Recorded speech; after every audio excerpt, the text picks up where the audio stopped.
오늘은 사도행전 13장 46절에서 52절에 있는 말씀을 가지고 제자의 정체성, 기쁨과 성령에 대한 주제를 가지고 말씀을 함께 나누겠습니다. 먼저 말씀을 봉독합니다.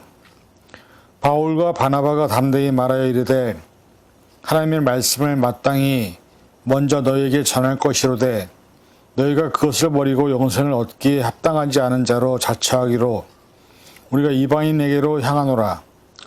주께서 이같이 우리에게 명하시되 내가 너를 이방의 빛으로 삼아 너로 땅끝까지 구원하게 하리라 하셨느니라. 이방인들이 듣고 기뻐하여 하나님의 말씀을 찬송하며 영생을 주시기로 작정된 자는 다 믿더라. 주의 말씀이 그 지방에 두루 퍼지리니라. 이에 유대인들의 경건한 귀부인들과 그 시대 유력자들을 선동하여 바울과 바나바를 박해하여 그 지역에서 쫓아내니 두 사람이 그들을 향하여 발에 티끌을 떨어버리고 이고니온으로 가거늘 제자들은 기쁨과 성령이 충만하니라. 아멘. 기도하겠습니다. 하나님, 오늘 이 시간 말씀을 통해서 제자의 정체성, 기쁨과 성령에 대한 주제를 가지고 말씀을 나누기 원합니다. 이 시간 말씀을 통해 우리가 정말 진정한 제자로서 살고 있는지, 우리 안에 기쁨과 성령이 충만한 삶을 살고 있는지를 돌아보게 하시고 말씀 안에서 나를 먼저 돌아보게 하여 주옵소서. 모든 것 감사드리며 예수님의 이름으로 간절히 기도하옵나이다. 아멘. 지난주에 말씀을 통해서 주님이 우리를 사랑하신 것 같이 우리가 서로 사랑하면 그것이 바로 예수님의 제자라는 증거라는 말씀을 나누었습니다. 사실 성경에는 제자라는 단어가 많이 등장을 합니다. 그만큼 중요하기도 하지만 제자가 가져야 할 삶의 모습, 그리고 제자로서 갖추어야 할 특징들을 소개하고 있습니다. 우리가 잘 아는 바와 같이 예수님과 제자들은 3년이라는 시간 동안 함께 많은 것들을 경험하며 많은 말씀을 들었던 그런 제자들이었습니다. 그런데 정작 예수님이 십자가에 달려 돌아가시는 사건 앞에서 끝까지 주님과 함께한 제자는 요한밖에 없었습니다. 가룟 유다는 예수님을 팔고 스스로 목숨을 끊었고, 수제자 베드로는 예수님의 제자라는 다른 사람의 말에 3번이나 부인하며 심지어 저주까지 하는 그런 모습을 봅니다. 나머지 제자들은 예수님이 잡히시던 날 밤에 모두 도망을 갔고, 어쩌면 사람들 사이에 숨어서 예수님이 십자가를 지시고 골고다 언덕을 향할 때, 그리고 십자가에 달려 돌아가실 때 사람들 사이에서 두려워하며 그 모습을 보고 있지 않았을까 하는 생각을 해봅니다. 예수님 죽음 이후에 사도가 된 바울이나 또 회개하고 다시 하나님의 종으로 부름받았던 베드로, 그리고 부활하신 주님을 만난 후에 다시 사역과 복음의 증인으로 죽어간 수많은 제자들이 있었지만, 중요한 것은 그 삶을 통해서 예수님의 제자인지 아닌지가 드러난다는 사실입니다. 오늘 이러한 차원에서 등장하는 바울과 바나바는 정말 힘들고 어려운 상황에서도 이방인들에게 복음을 증거하는 제자로서의 삶을 우리에게 보여주고 있습니다. 그리고 오늘 본문 마지막 구절에 이런 말씀이 있습니다. 제자들은 기쁨과 성령이 충만하니라.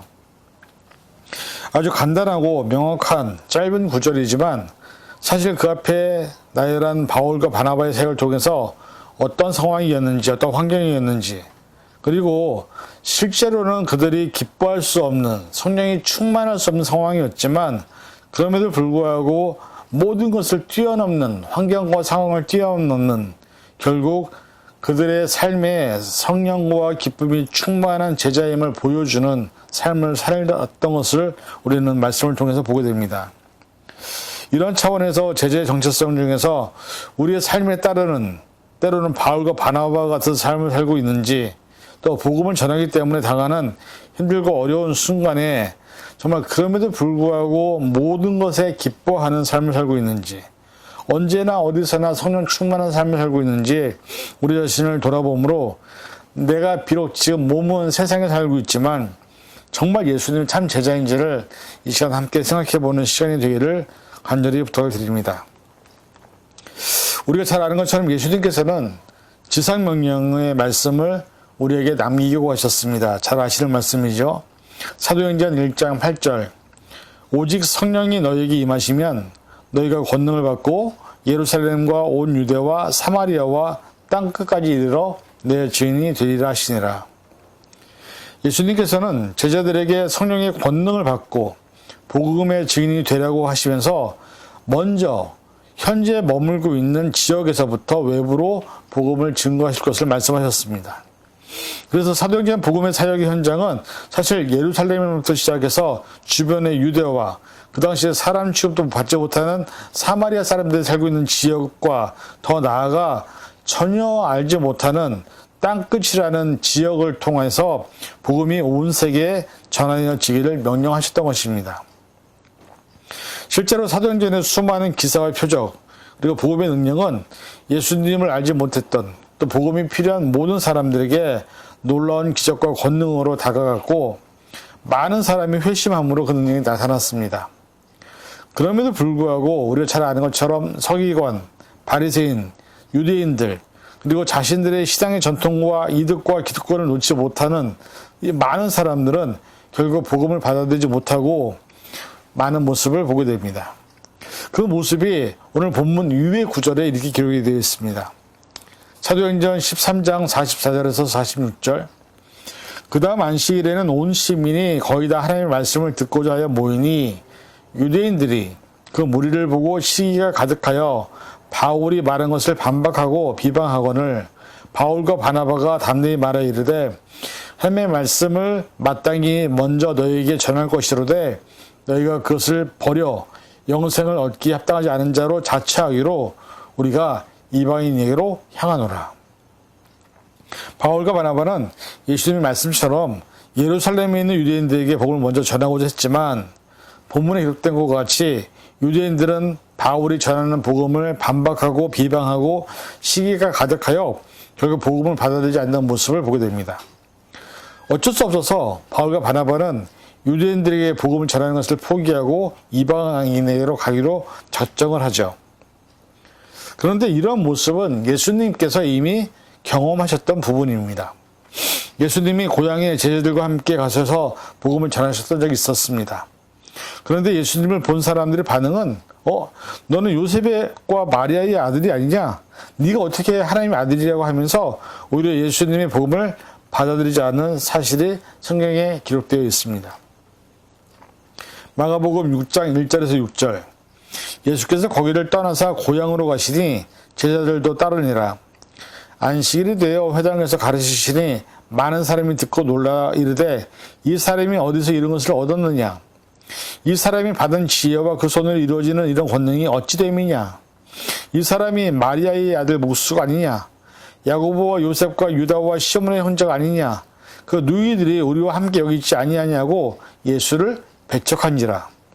예수께서 그들에게 이르시되 선지자가 자기 고향과 자기 친척과 자기 집 외에는 존경을 받지 못함이 없느니라 하시며 거기서는 아무 권능도 행하실 수 없어 다만 소수의 병자에게 안수하여 고치실 뿐이었고 그들이 믿지 않음을 이상히 여기시더라. 이에 모든 촌을 두루다니시며 가르치시더라. 예수님 역시 고향에서는 인정도 못 받으신 모습, 오히려 배척을 당하신 모습을 성경에서 우리는 봅니다. 결국 다른 곳으로 가서 복음을 전하는 모습은 바울과 바나바가 유대인들에게 배척을 당하여 결국 이방인들에게 복음을 전하는 그런 모습과 똑같은 모습이죠. 역사적으로 복음이 증거되고 복음으로 인해서 새로운 가치와 기준이 제시되는 모든 곳이나 지역이나 시대나 기존에 있던 모든 기득권에 있는 사람들에게는 이 복음은 도전이었고 자신들의 자리를 빼앗는 도구였습니다. 그래서 로마 시대에 헤롯이 있었을 때는 수많은 크리스천들이 순교의 피를 흘려야만 했고 또 우리가 잘 아는 것처럼 예수님이 태어나던 시대에도 유아들을 죽이라는 헤롯의 명령에 피해서 요셉과 마리아는 도망을 다녀야만 했던 사실을 우리가 잘 압니다. 사실 복음은 힘이 없고 연약한 사람들, 사회적으로 소외되고 약자에 속하는 사람들에게 정말로 귀한 소식이지만 또 희망이지만 또 삶의 원동력이 되지만 예수님 당시에 보았던 것처럼 이미 기득권을 갖고 있는 서기관들, 바리새인들, 사두개인들, 유대회당의 지도자들에게는 자신들의 특권과 권력과 많은 것을 누리고 있는 것을 빼앗아가는, 무너뜨리는, 그래서 있어서는 안 되는 진리였기 때문에 결국 모두 연합하여 예수님을 십자가에 못 박는 것을 보게 됩니다. 그러니 이 복음이 예루살렘과 유대에 속한 이미 모든 것을 누리고 있는 기득권층들에게는 절대로 반길 수 없었기 때문에 많은 박해와 탄압 그리고 심지어 죽음에 이르는 결과를 불러일으킨 사건들이 수없이 일어났습니다. 중요한 것은 그러한 핍박과 환난과 절망의 순간에 복음을 계속해서 전하게 하는, 또한 복음의 능력을 나타내는 원동력이 뭐냐? 그럼에도 불구하고 기뻐할 수 있다는 것입니다. 그럼에도 불구하고 성령의 역사가 있을 때에 멈추지 않고 끊임없이 복음을 증거할 수 있는, 또 하나님의 나라를 확장할 수 있는 능력이 된다는 것입니다. 결국 지금도 복음을 전하는 사람들을 바라보는 세상의 시선은 따갑고 또 오히려 우리를 비난하고 조롱합니다. 세상에서는 냉소적으로 우리를 바라보고 차가운 시선으로, 특히 또 믿음의 공동체인 교회가 세상의 빛과 소금의 사명을 감당하지 못했기 때문에 늘 비판과 비난의 대상이 되어 버렸지만, 그럼에도 불구하고 그 안에서도 우리가 해야 할 일은 뭐냐?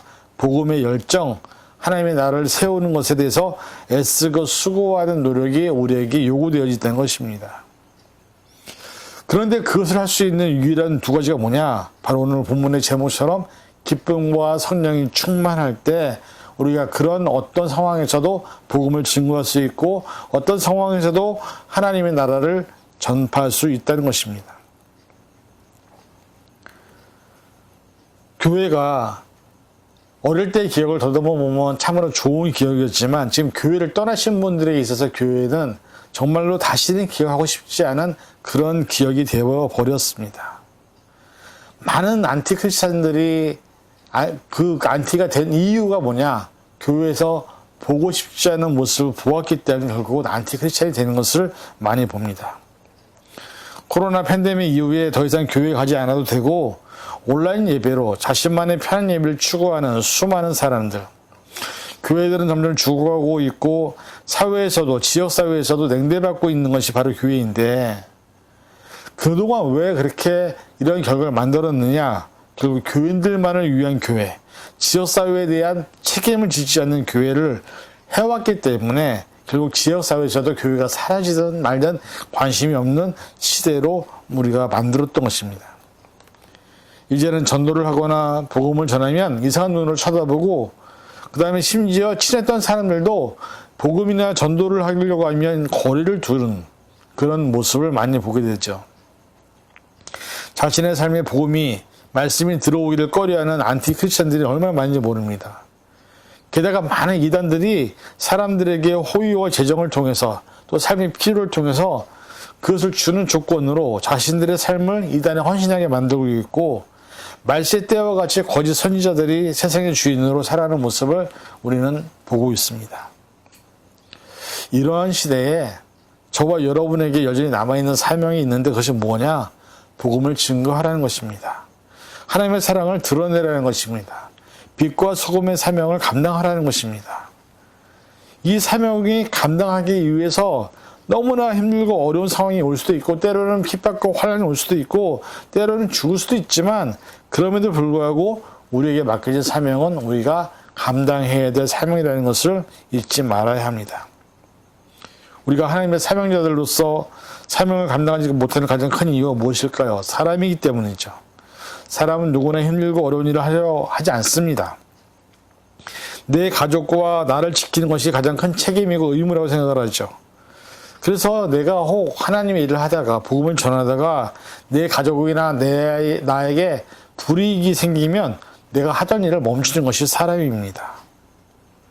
그런데 중요한 것은 많은 순교자들이 그렇게 멈추지 않았습니다.